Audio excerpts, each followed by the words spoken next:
Welcome back sa Let's Talk. Still with Miss Jana. Jana, eto ha. Ito muna, yung na-promote yung kanina before we pause for a break. Panoorin mo rin to. Ito ay isang pinagmamalaki natin dito sa Core TV. Ang ating biyag ko, which produced by Mr. Jessel Finiones. Mapapanood na sa Studio 23 starting July 28. Yes. Yan. Kaya nga na-excite din ako kasi at least, di ba, meron tayong isang show na may ipapadala on national television. And more shows na mapapadala sa national. Hopefully. Lalo na ikaw nag-upisa, nag-national ka na eh. Ngayon, pag-usapan natin, I know, joining, gano'ng katagal nga yung nung maging official candidate ka, gano'ng kakatagal nagsay sa Manila during the pageant? Yes. The whole activities day. Bali, nagstay ako doon for 2 months talaga. 2 months siya. Nung nakita ko na yung schedule namin, talagang muntik na akong himatayin. 2 months? Kasi sobrang tagal at sobrang dami naming mga activities na naka-line up. So, talagang parang kung hindi mo kaya, talagang kung talagang mahina kang tao, makakapag-back out ka nun eh. Kasi tinitingnan mo pa lang, parang ang hirap naman nito. Pero eventually rin may enjoy mo rin eh. Kasi marami kayong mga fun activities na talaga matitest yung passion mo, yung interest mo na talagang gustong sumali sa ganyang contest. But, you talk about activities. Ano yung mga activities na yun 2 months? May mga trainings ba kayo? What are the activities usually? First day namin, hindi ko makakalimutan kasi nagkaroon kami ng personality development seminar. So, yun na yun.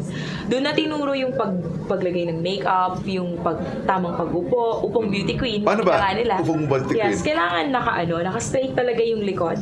Kahit may sandala na.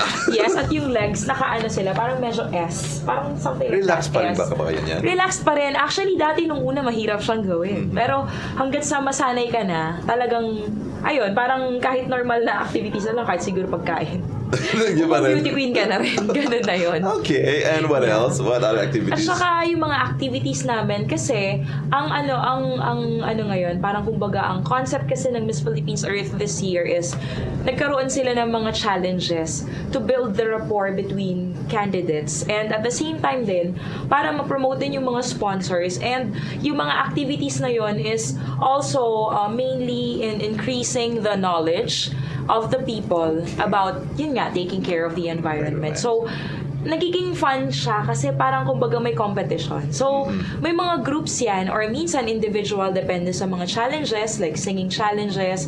Merong grupo-grupo na yan. So, I belong to the Team Yellow. So, ang saya rin. Ang dami. May mga sports activities sa Team Yellow, ilan kayo? Sports Fest. 6 kami doon. And mga sino kasama mo doon sa Yellow? Sina Princess Manzon, former PBB housemate. At saka si Kai Subihano, isang writer sa Philippine Star. Lifestyle, may lifestyle column siya. Anong probinsya? Anong province? Si Miss Muntinlupa, yes. Okay, si Princess is from San Francisco, Cebu. Okay. And I was also with Miss Negros Oriental, si Glenna Christina Duke, and si Miss Romblon, si Miss Misamis Occidental. Yes, yun, yung mga yun. And tama na ba? Yeah, at ako. At ikaw. Yes. So mga challenges na napapanood din namin kasi sa Facebook, no, yung mga activities niya kasi 'di ba ina-upload din nila agad. So how important those activities na 'yon? Ano 'yon? May scoring ba 'yon? Yes. Kasi may mga votes pa. Pero yung at mga activities, ano ba 'yon? Kasama ba sa contest 'yon? Yes, it's actually a part of the competition din kasi may konting percentage din na mag-draw from those activities. So, kumbaga kung champion ka dun sa challenge na yun, mabibigyan ka ng 10 points. Pag first runner-up ka, di 8, tapos second runner-up is 6. Kung wala ka namang kung wala kang na panalunan, pero nandoon ka for, kung talagang umabsent ka dun sa challenge na yun, 0 ka. So, medyo malaking percentage din yun kasi dun din nila makikita yung mga parang kahit papano yung nagiging ugali din. Kasi ang mga candidates din gina-judge din according to attitude, the way how they handle those activities. Minsan kahit na kung hindi na nanalo, kung paano niya nagawa, kung paano niya na-perform yung activity na yun, dun din gina-judge. Kasi may mga team leaders kami. Sina Miss Ruru, Miss Richie, mga beauty queens din. Sila yung mga nagbabantay hindi sa amin. Hindi yung sa inyong grupo, nag-select kayo ng team leader, hindi? Or talagang mga hindi, talagang sila yung mga inassign ng carousel. Tapos sabi mo nga, minsan, sa mga candidates, mga activities, may mga time ba marami nag-absent din? Meron din, lalo na kung talagang hindi kaya ng schedule kasi hindi naman lahat free. May mga trabaho din yung iba or may mga racket kasi may mga models din. or talagang minsan emergency, kailangan nilang umabsent. Yun. Pero may na-notice ako sa mga activities ninyo, nakikita namin sa Facebook, hindi naman kayo sabay-sabay lahat, di ba? Yes. Parang na-divide kayo, parang gano'n. Ano, yung hindi. team yan. Pag challenges, ano yun, depende sa challenge na pinaglalabanan. May mga sabay-sabay, meron din yung hindi. So, yun. Depende lang talaga din sa challenge. Anong challenge na napanalunan ng grupo nyo? Nanalo na kami sa singing challenge. Pause pa ako nun. Nag-singing challenge kami, which is yung theme song ng Miss Philippines or Team Woman of the Earth. Kakantahin mo yun. Depende kung paano mo siya i-render. Kanya-kanyang rendition. At ikaw ang kumanta? Hindi lang ako. Syempre lahat kami. Could you sing a bit of the yung song na yun? Kasi may part doon na kumanta ka na naluha yung mga kapwa candidates mo. That was during the talent talent yun. Pero ito na. Yan. Sa talent yun. Yes. Sige. Sa singing, kayo ba lahat ang kumanta? Kami lahat kumanta and nagsayaw. Parang song and dance challenge siya. Ngayon, pag-usapan na natin yung talent portion, yung kinanta, anong kinanta mo nun? Actually, yun din yung pinaka-memorable nga sa akin na na part ng competition. Kasi during that time, talagang I really wasn't feeling well na, and yung voice ko sobrang na-strain na talaga because siguro pagod, puyat, plus sigawan during the challenges or whatsoever. Pagod na rin, talagang contributing factor, tsaka inuubo ako nun. So, talagang hindi na sana ako magta-talent nun kasi nagkaroon na rin kami ng pre-talent competition and I was one of the chosen 15 to perform on the final talent competition. So, yun nga, ayoko na sana pero naalala ko since parang a few days na lang at magkakahiwa-hiwalay na kami, pageant coronation night na. So, naisip ko, sige, kakanta na lang ako. Parang kumbaga, ito na lang, bilang pag-alay na lang nitong kanta na to sa mga co-candidates ko. Kasi, sobrang naging close ako with them Talagang naging kakaiba yung bond namin. Sa ilang araw na nga lang, marami na nangyayari, 2 buwan pa kaya. So, parang naisip ko, sige, kakantahan ko sila neto. Kinanta ko yung For Good. For Good. It's actually a song from Broadway, from a famous Broadway musical, yung Wicked. Yung kantang yon about friendship, about love, and about yun nga, yung happy moments. Sample. Na magkakahiwa-hiwalay na. So, sample. Naiyak sila. Kaya nga, kailangan sample. Ano na lang. Yung portion lang. Yung chorus na lang niya. Like a comet pulled from orbit as it passes the sun. Like a seed that meets the moon. Ayun. Like a seed that meets the boulder. Halfway through the wood, who can say if I've been changed for the better? Galing. Because I knew you, I have been changed for good.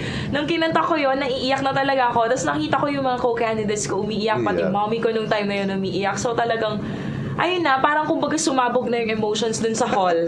Lahat sila umiyak, nag-standing ovation. Especially, alam nilang para sa kanila yun. Good singer ka talaga, and not only that. Thank para you. Sa kanila, magaling ka talaga kumanta. Pero wala talaga sa condition yung voice ko noon. So, talagang kinanta ko na lang. Na-touch din siguro sila because of the lyrics. So, yun. Sayang, di namin napanood yun. But anyways, mapapanood pa rin natin yan sa mga susunod na araw. Ito muna, pag-usapan natin. Sabi mo, masyado ka nang close sa mga candidates, kapwa candidates mo. Sino yung roommate mo? Siya rin ba ang pinaka-close mo? Yes. Sa kasi kami nagstay? Yung mga tiga-probinsya kasi, mga probinsyanas, nagstay sila sa Carousel Mansion para at least then kung wala talagang matitirhan, pwede kang magstay doon. So, 1 week lang naman kasi kami na nagstay sa hotel prior to the coronation night. So, nung mga times na yon, 8 kaming magkakakwarto. So, ang pinaka naging ka-close ko sa kanila is si Miss Bacolod, si Diane Dreyfus. Sobrang talagang roomie for life. Malambing talaga siya. Totoo yun ng mga Ilonggo, talagang malambing. Sobrang, alam mo yun, yung feeling na isang araw lang kami hindi nagkikita. Talagang naiiyak na kami sa tuwa after noon. Tapos pag nagkita kami, yakapan talaga. Ganon. Sobrang iba yung feeling. Kasi iba talaga dahil siguro pareho kaming medyo crazy rin. Pareho kami ng hilig, pareho kami ng interests. At yun nga, sobrang naging close talaga ako sa kanya. At saka si Miss Negros Oriental. Si Christina Duke. At saka lahat sila. Si Batangas, si Cebu, si Misamis Occidental, si Calapan. Yun yung mga naging close ko. Tsaka si Miss Lucena City. Yeah. Pero Lahat ng mga housemates talagang close. what about the other candidates dito from Ilocos Sur? Of course, Miss Vegan, Miss Kabuga, at saka si Miss Kanda. Did you have a chance na makipag-mingle sa kanila? Yes, lalo na pag mga activities na at nakikita ko na sila kasi stay out sila. So hindi kami talaga regular na nagkakasama. Pero pag nandoon din, since si Kandon and Kabugaw is malapit lang kasi alphabetically arranged kami. So minsan napapabilang kami sa isang group. So yun, nakakapag-usap din kami and they're really nice. At saka si Vegan din. So yun. Yung activities niyo ba, Jana, for the past 2 months, everyday yan? Yung tipong may activity kayo sa umaga o di kaya may challenges sa umaga, sa gabi or hapon, meron pa? Yes, may ganon? meron ganun. Nangyayari na minsan, nagkakasabay yung mga challenges plus mga sponsor visits kasi ang dami naming sponsors na pinupuntahan. So, minsan, akala mo magpapahinga ka na, yung pala, meron pa palang mga sponsor shoots. So, medyo bibihira lang din yung mga times na talagang nakakapagpahinga kami. Siguro, sa buong duration ng namin, ng pageant is siguro nakaka-4 lang na rest days. Huh? 4 lang talaga na rest days. Sobrang hectic talaga ng schedule namin. At siguro, which also okay din yun. Kasi Which is yes. Okay lang din naman. Kasi yung mga activities naman namin na yun, kumbaga, kapag una talaga hindi mo kakayanin pero habang tumatagal, masasanay ka. You'll get used to it. At saka okay lang yan kasi nga, diba, sabi nila sa beauty contest sa ganyan, candidates are not allowed to eat naman, kaya okay lang. Tumuto ba yan? Hindi, actually, grabe. Kung hindi ka kakain, talagang mawawalan ka ng lakas. Manghihina ka kasi talagang sobrang, yung mga activities namin, sobrang strenuous at saka masyadong sunod-sunod talaga. Pero dinadiet kayo? Hindi na kami nakapag-diet. Although may times doon na kapag travel namin, lagi kaming pinapakain. Kasi syempre mga welcome dinner, welcome food. Yun, kain kami ng kain nung resorts wear competition namin. Hoy, Miss Bantay, mag-diet ka na. Laki na ng tiyan mo. Malaki yan.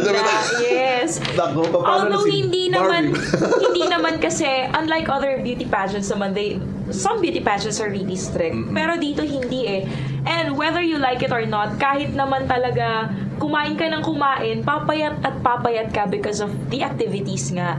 First week ko pa lang doon, nagkasakit na ako and I've grown so homesick. I was calling mom, everyone here in Ilocos na talagang gusto ko nang umuwi. Namimiss ko na, gusto ko na makita ang Ilocos Sur. Ganon yung feeling. At sabi mo, namimiss mo na si mom mo, bakit hindi bawal ba sila mag-stay sa inyo kasama mo during the duration of the activities? No, hindi pwede. Kasi dun sa Carousel Mansion, visits lang ang allowed. Pero your family or your friends are not allowed to stay with you there. Kasi, kumbaga, they can only go beyond the point kung saan may welcome parang lounge doon sa bahay. Doon lang sila pwedeng pumunta. At hindi sila pwedeng umakyat. So, wala rin yun. Kami-kami lang talaga. Paano mo nilabanan yung homesick mo na yun noon?